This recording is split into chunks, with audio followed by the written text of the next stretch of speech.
بسم اللہ الرحمن الرحیم۔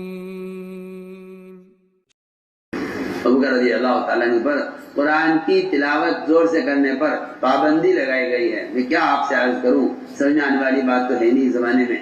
ہم تلاوت کرتے ہیں تالیانہ، صحابہ تلاوت کرتے تھے داعیانہ۔ وہ قرآن کو اس طرح نہیں پڑھتے تھے کہ معاملہ ان کے اللہ کے درمیان میں ہے، بلکہ وہ قرآن اس طرح پڑھتے تھے کہ قرآن کو دل چاہتا تھا کہ ہر ایک کے کان میں پڑ جائے۔ یہاں تک آتا ہے قرآن میں کہ اگر مشرک تم سے پناہ چاہے تو اس کو پناہ دے دو، صرف اس لیے تاکہ اس کے کان میں قرآن پڑ جائے۔ جب ایک مشرک کے کان میں قرآن کو پہنچانے کا اتنا اہتمام ہو کہ اس کو آپ اس امید پر پناہ دے دیں حتی یسمع کلام اللہ، تو آپ سے بتائیے تو صحیح کہ جس سے متعلق سارے احکام ہیں، اس مومن کے لیے قرآن کا سمجھنا کتنا ضروری ہوگا۔ ہم غور کیجیے، قرآن کہتا ہے وَإِنْ أَحَدٌ مِّنْ اسْتَجَارَكَ فَأَجِرْهُ حَتَّى يَسْمَعَ كَلَامَ اللَّهِ۔ آپ صرف قرآن اس کو سنانے کی غرض سے اس کو پناہ دیجیے، فَأَجِرْهُ حَتَّى يَسْمَعَ كَلَامَ اللَّهِ۔ آپ غور کیجیے، کتنے کفار ہیں جو صرف قرآن سے اسلام میں داخل ہے، کتنے قصے ہیں۔ صرف سورہ فاتحہ سنائی، اس نے کہا کہ کیا تمہارا سارا قرآن ایسا ہے یا صرف یہ ایک سورت ایسی ہے جو بلاغت کی گہرائیوں کو پہنچی ہوئی ہے؟ اس نے کہا نہیں، اس سے بھی اچھا کلام ہے اس کے اندر، مجھے خاص کرنا ہے کہ ایک جہالت یہ مسلمانوں میں عام ہو گئی ہے کہ قرآن کو سمجھ کر پڑھنا عوام کی سطح نہیں ہے اور عوام کو اس کی ضرورت نہیں ہے۔ مجھے اس پر بڑی حیرت ہے۔ حالانکہ میں آپ سے ایک سوال کرتا ہوں، آپ انگریزی نہیں جانتے، آپ سے کوئی اگر انگریزی میں یہ کہے کہ آپ کے باپ کا انتقال ہو گیا ہے، آپ کو اثر لیں گے؟ بولیے ہاں نا، میں جواب دوں، یہ خبر نہیں چل گیا۔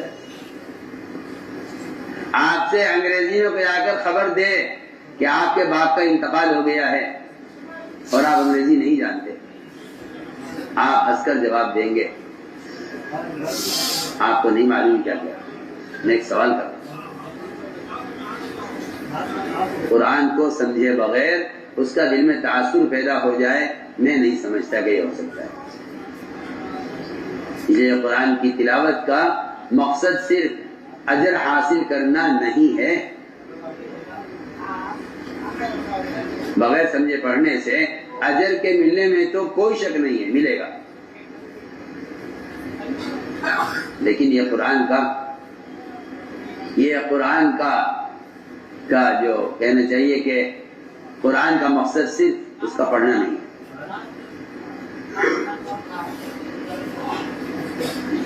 بلکہ قرآن کو پڑھ کر اس سے اثر لینا،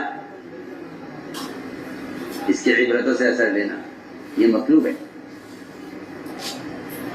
ہم اس لیے متاثر نہیں ہوتے کہ ہم اس کے ترجمے کی طرف توجہ نہیں دیتے، ورنہ میں عرض کر دوں وہاں طریقہ قول کہ فرماتے تھے قرآن کو بغیر سمجھے پڑھنے میں خیر نہیں ہے، کیونکہ اس کا اصل مقصد اس سے تاثر لینا، اور تاثر ظاہر بات ہے وہ دے گا جس بات کو سمجھے گا۔ مشرکین کیونکہ ان کی زبان میں تھا یہ قرآن، اس لیے وہ اس سے متاثر ہوتے۔ ہمیں عرض کرنا ہے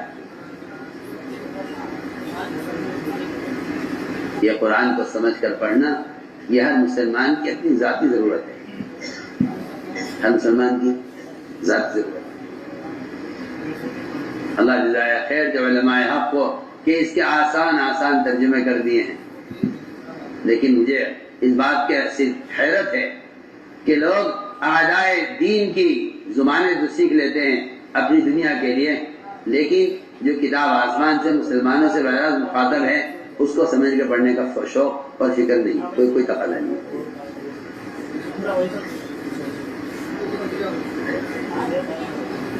اسے میرے دوستو عزیزو کہ بتایا گیا کہ قرآن کی تلاوت تمام اذکار میں سب سے افضل ذکر ہے، سب سے افضل ذکر ہے۔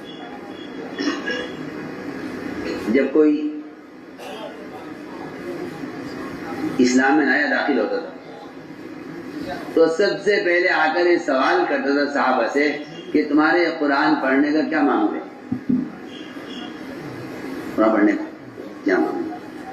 پہلا سوال نیا نیا آدمی آگے پوچھتا تھا کہ تمہارا قرآن پڑھنے کا کیا معمول ہے؟ صحابہ اس سے کہتے نئے آنے والے سے کہ ہمارا معمول ہے ایک ہفتے میں قرآن پورا کرنے کا،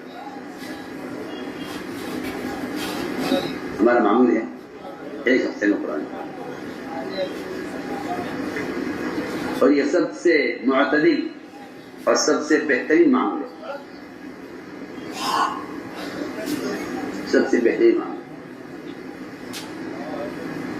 اب ایک بدعت شروع ہوگی، رمضان آ گئے نا، آئے گا رمضان، کیا شروع ہوگی؟ بدعت شروع ہوگی۔ پورے سال فرض نہیں پڑھتے، جی ہاں، اور رمضان میں نفلیں شروع ہوں گی، شبینے لوگ بگاڑیں گے، قرآن کو بھی بگاڑیں گے، نماز کو بھی بگاڑیں گے، شریعت کو بھی بگاڑیں گے۔ بیٹھ کر ٹیک لگا کر دیوار کے سہارے سے کھڑے ہو، ایک صحابی نے رسی باندھی ستونوں میں، 2 ستونوں میں، اور اس کے سہارے سے کھڑے ہوئے کہ تاکہ لمبا قیام ہو نماز میں۔ آج رسی کیسی بندھی ہے کہ جی وہ بنا صحابی ہیں، وہ لمبی کیونکہ کھڑے کھڑے تھک جائیں گے، کسی نے رسی باندھ لی ہے تاکہ اس کے سہارے سے کھڑے ہو کر۔ آپ نے فوراً اصلاح کی کہ نہیں، یہ طریقہ نہیں ہے، جتنا کر سکتے ہو کرو۔ سنو میں کیا کہہ رہا ہوں، جب آدمی عمل کو بڑھانا چاہتا ہے تو عمل کو زیادہ کرنے میں ضائع کر دیتا ہے۔ عمل ضائع ہوتا ہے عمل کی زیادتی سے۔ اللہ کو عمل کی زیادتی پسند نہیں ہے، اللہ کو بہت سارا عمل چاہیے ہی نہیں۔ اللہ نے کہیں کہا نہیں ہے اکثر و عملہ کہیں نہیں کہا، احسن عملہ کہا، مجھے اچھا عمل چاہیے۔ انہیں اطلاع کی بات یہ ہے کہ ہفتے میں قرآن پورا کیا جائے، ہفتے میں قرآن پورا کیا جائے، ہفتے میں قرآن پورا کیا جائے، ایک ہفتے۔ اور لوگ اسے اپنا کمال سمجھتے ہیں کہ وہ ایک رات میں پورا قرآن سنا دیں۔ میں سمجھتا ہوں کہ نہ ان کی تلاوت میں تجوید ہے، نہ ان کی تلاوت میں تدبر ہے، نہ ان کی تلاوت میں اللہ کا دھیان ہے، کچھ نہیں ہے۔ یہ تھوڑے وقت میں زیادہ کام کر کے آگے بڑھنا چاہتے ہیں، حالانکہ تھوڑے وقت میں یہ کہنا کہ زیادہ وقت تلاوت میں مشغول رہو، اس کا مطلب یہ نہیں ہے کہ آپ زیادہ تلاوت کریں، اس کا مطلب یہ ہے کہ زیادہ وقت آپ تلاوت میں مشغول رہیں۔ آپ دن بھر میں ایک منزل پڑھیں، ایک منزل، ایک دن میں ایک منزل، ایک دن میں ایک منزل، ہفتے میں قرآن ختم، ہفتے میں قرآن ختم، یہ معمول ہونا چاہیے۔ ہفتے میں قرآن ختم کیا جائے، اس سے زیادہ جلدی کرنا اگر واقعی اس میں خیر ہوتی تو صحابہ اکرام اس کو اختیار کرتے۔ ہفتے میں قرآن ختم کر، اس لیے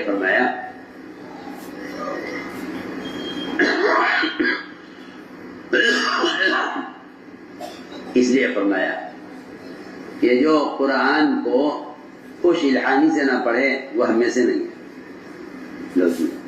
آپ تو سمجھتے ہیں زیادہ پڑھ کر میں آگے بڑھ جاؤں گا، وہاں حدیث یہ کہہ رہی ہے من لم یتغنى بالقرآن فلیس منا، کہ جو قرآن کو اچھی آواز سے نہ پڑھے وہ ہم میں سے نہیں ہے۔ اچھی آواز کسے کہتے ہیں؟ اچھی آواز قرآن گانے کو نہیں کہتے، ورنہ عمر رضی اللہ عنہ نے فرمایا تھا کہ میں دیکھ رہا ہوں کہ تم نے قرآن کو گانا بنا لیا ہے، تم نے قرآن کو گانا بنا لیا. جس امام کی آواز تمہیں اچھی لگتی ہے تم اس کے پیچھے نماز پڑھتے ہو، اس طرح تم نے قرآن کو گانا بنا لیا ہے. جو قرآن کو گاتا ہے تمہیں اس کے پیچھے نماز پڑھنے میں مزہ آتا ہے. یہ فرمایا اور ہم سے ہو سکا تو میں تم سب کو ایک قاری کے پیچھے جمع کر دوں گا. چنانچہ عمر رضی اللہ تعالیٰ نے سید القریٰ ابی بن کعب کو سارے مردوں کا امام بنایا. سارے مردوں کا امام بنایا سید القریٰ ابی بن کعب کہ آپ امام مردوں کے، آپ پڑھائیں ان کو نماز. ورنہ جس کی آواز اچھی لگتی تھی وہ اس کی اچھے لہجے، اس کی اچھی آواز کی وجہ سے نماز میں اس کے پیچھے ہو جائے، اس کے پیچھے نہیں باندھ لیا کرتا. فرمایا نہیں. تو میں نے ایک بات عرض کی ہے کہ قرآن کو گانا بھی نہ بناؤ اور قرآن کو اچھی آواز سے پڑھو. یہ دونوں چیزیں جمع کیسے ہوں؟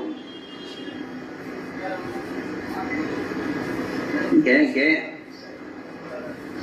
اچھی آواز میری بات مجھے سنو.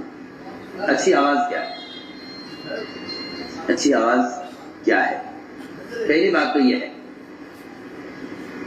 کہ جس آدمی کا دل قرآن سے غمگین نہ ہو، میں اللہ کی قسم کھا کر کہہ سکتا ہوں کہ وہ آدمی الحن بالقول نہیں ہو سکتا. اس کے قول میں لعن اور اس کی آواز کے اندر اس کی آواز اچھی ہو نہیں سکتی جو قرآن کو غم کے ساتھ نہ پڑھے. حدیث میں آتا ہے کہ قرآن غم کے ساتھ نازل کیا گیا ہے، اسے غم کے ساتھ پڑھا کرو. قرآن اسے غم کے ساتھ پڑھا. اس لیے آپ دیکھیں گے جن صحابہ پر جتنے سخت حالات گزرے ہیں ان کے قرآن کی تلاوت میں اتنا ہی رونا ملے گا. حضرت عثمان کی زندگی جیسی گزری ہے شروع سے لے کر شہادت تک حضرت عثمان کی زندگی کیسی گزری ہے. حضرت عثمان رضی اللہ تعالیٰ عنہ قرآن پڑھتے تھے تو حضرت عثمان کے رونے کی آواز آخری صف تک جایا کرتی تھی. عمر رضی اللہ عنہ قرآن پڑھتے تھے، حضرت عمر کے رونے کی آواز آخری صف تک جایا کرتی تھی. انہوں نے کیا کہا؟ آخری صف تک رونے کی آواز، آخری صف. آپ غور کیجیے، جس نے جتنی تکلیفیں اٹھائیں دعوت کے میدان میں اس کی آواز میں اللہ تعالیٰ نے جاذبیت رکھی. حضرت بلال کی اذان کی نقل کی ایک مشرک نے فتح مکہ کے موقع پر صحابہ کی شکایت کی گئی، فلاں مشرک ہے، بلال نے صاحب نے اذان دلوائی ہے کعبے کی چھت پر، وہ بلال کی اذان کی نقل بنا رہا ہے، استہزاء کر رہا ہے، اذان کا مذاق اڑا رہا ہے. فرمایا لے کے آؤ اس مشرک کو میرے پاس. اسے لایا گیا پکڑ کے آپ کے سامنے. فرمایا کہ تم بلال کی اذان کی نقل کر رہے تھے کہ جی. فرمایا میرے سامنے نقل کرو بلال نے اذان کیسے دی. ظاہر بات ہے سارے مکہ والے ڈرے ہوئے تھے کہ خبر نہیں کیا فیصلہ ہوگا ہمارے حق میں. آئے آپ کا حکم تھا، کفار ڈرے ہوئے تھے. اس نے آپ کے حکم پر دوبارہ بلال کی نقل اتارنی شروع کی، بالکل بلال کے انداز سے اور بلال کی آواز سے اس نے اذان دینی شروع کی. جب آیا اشہد ان محمد رسول اللہ پر آیا تو بجائے محمد رسول اللہ کہنے کے یہ لگا اشہد انک رسول اللہ. نے کہا بھائی بے شک آپ اللہ کے رسول ہیں. بلال کی اذان کی استہزاء نقل اتارنا بھی ایک مشرک کے لیے سبب ہدایت بن گیا. آپ سوچیے تو صحیح. حالانکہ وہ مشرک تھا اور اذان کا مذاق بنانے کے لیے اس نے بلال کی نقل اتاری. تو میں یہاں لاؤ اس مشرک کو، میں سنتا ہوں کیسے اذان دیتا ہے. اذان دیتے دیتے جب استر آیا اشہد ان محمد رسول اللہ تو اس کے ساتھ ساتھ اس نے اسلام قبول کیا. میں عرض کرنا چاہتا ہوں کہ آپ کو صحابہ میں ان کی قرات میں رونا ملے گا جنہوں نے اس راستے میں اذیتیں زیادہ برداشت کی. سننا میری بات توجہ سے.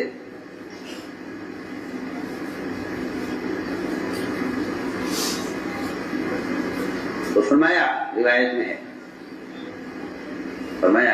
میں ہے کہ قرآن غم سے نازل ہوا ہے، اس کو غم کے ساتھ پڑھا کرو، اس کو غم کے ساتھ. اسی لیے فرمایا من لم یتغنى بالقرآن فلیس منا. جو قرآن کو غم کے ساتھ نہ پڑھے وہ ہم میں سے نہیں ہے. اس لیے کہ اصل میں غنا کیا ہے؟ وہ گانا نہیں ہے،